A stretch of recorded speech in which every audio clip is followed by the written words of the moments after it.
So I want to start by sharing with you some questions that I've been thinking about recently, which I guess is familiar to many of you here. How do you find a postdoc position? If you type this question into Google, one of the first results you get is this website, findapostdoc.com. But I wonder how many of you really believe that you can use this website in order to find a good postdoc position. Instead, when you ask around people in academia, they usually have a very different advice. They say that the best way to find a postdoc is by networking. But what does networking really mean? I'm a computer science and math guy, so let me show you my analytical and perhaps nerdy approach to networking. So here's you, a brilliant young mind, thinking about the next step in your academic journey. And here are 3 inspiring professors whose work you admire. And you would be thrilled to have a position in one of their labs. Your goal is to find connections to these professors through people who know you and can vouch for your abilities, like these 3 people.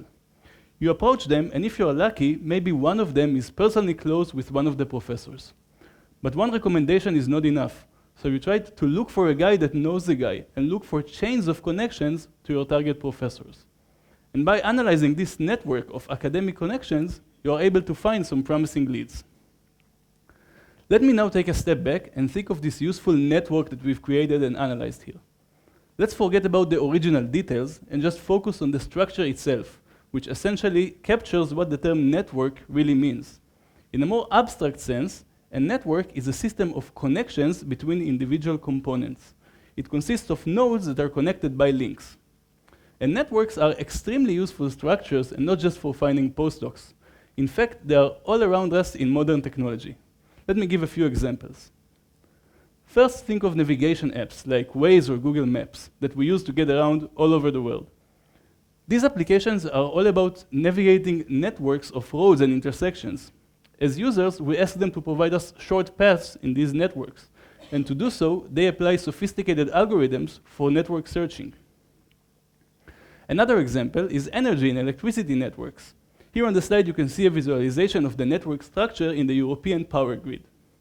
Designing such an electrical network requires many considerations. For example, how can we get everyone connected while minimizing the cost of constructing the transmitters and the cables, or the damage that they might cause the environment? Algorithms for efficient network design can assist in executing this planning. And last but not least, the internet, which we really cannot live without. But how does it work? Well, the internet is, on a high level, is a network that allows packets of digital information to flow between different computers all over the world. To do this process, it uses efficient routing algorithms that the routers in the network use in order to determine the next hop for the packet on its way to its destination. So I hope by now I managed to convince you that networks are everywhere, and that it's very useful for us to have general recipes or algorithms for working with them. Studying such algorithms is a major field in computer science and mathematics.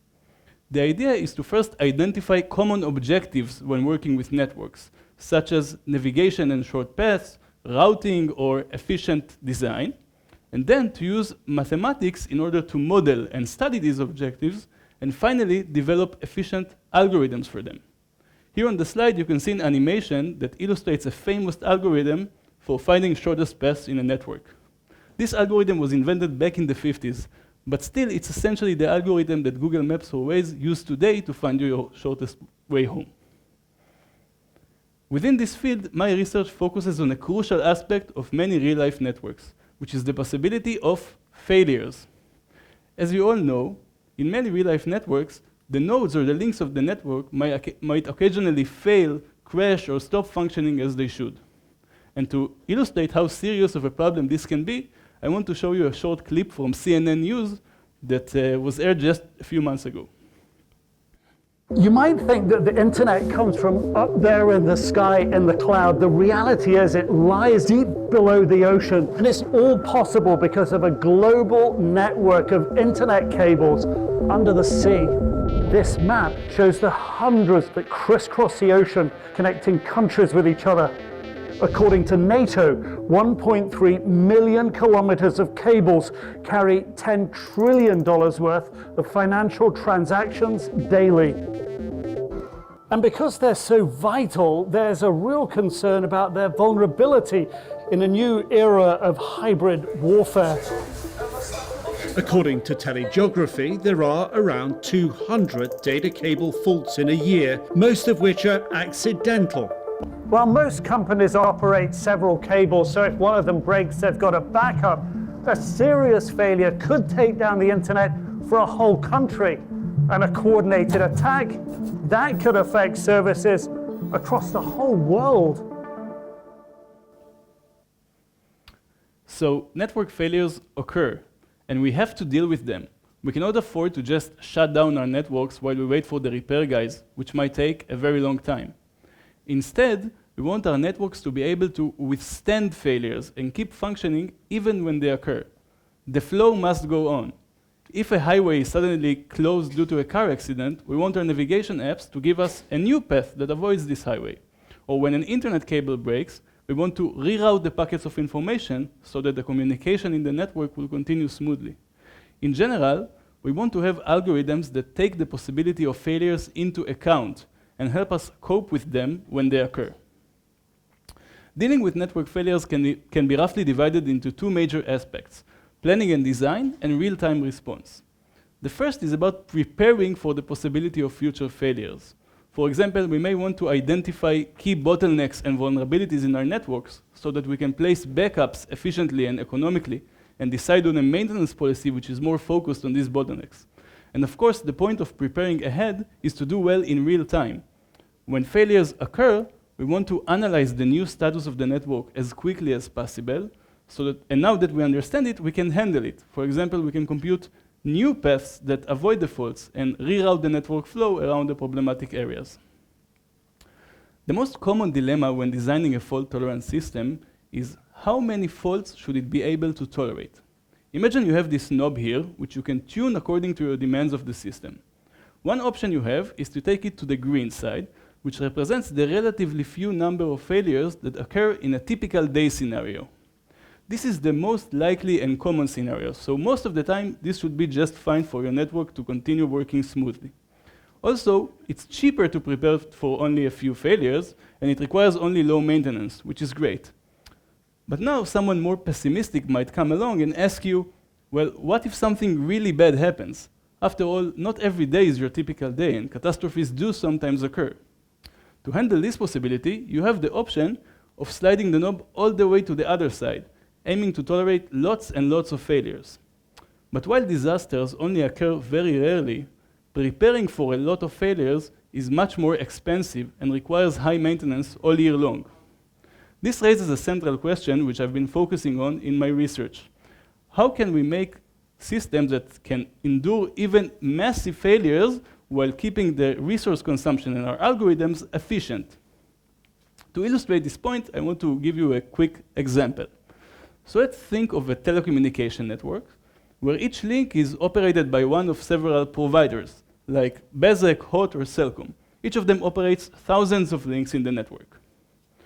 Let's say that on an average day, there are roughly 200 failures in this network. But today, something really bad happened, and there are 5,000 faults today, which is 25 times more than your typical day. I want to ask you a question, given this information that I just gave you. How do you think these 5,000 faults are spread in the network? Option A is that they are spread roughly equally between the different companies, and option B is that most of them are concentrated in the links of one company. While you can't know for sure, I want to argue that option B is more reasonable. Why is that? Well, option A would actually make sense if the failures were random. But today doesn't look like your typical random day. It looks like there's a major breakdown. And it seems more reasonable that the major breakdown will occur in one of the companies and not in all of them simultaneously. For example, there could be a cyber attack scenario where an attacker manages to breach, for example, Hot, and cause disruption in all of its links. The takeaway from this story is that massive failures are usually not random. They have special structures and patterns. They admit correlations, and sometimes they have a shared underlying cause. Now, we can take advantage of this because we don't need to prepare for any massive failure events, but just the likely ones. So we can exploit the expected structure that we expect to have in massive failure events in order to devise more efficient solutions. So I hope this gave you a high-level view of my research and its goals. From the low level of my desk, it looked like this. From my desk, it looks like this. So it involves a lot of beautiful mathematics, which is very interesting. And this is actually the part of my research that excites me the most. And I hope that by investigating the mathematics behind networks, I would be able to devise new algorithms that would help increase fault tolerance and resilience in our systems. And also, if I work hard enough, this would also lead me to a postdoc. Thank you.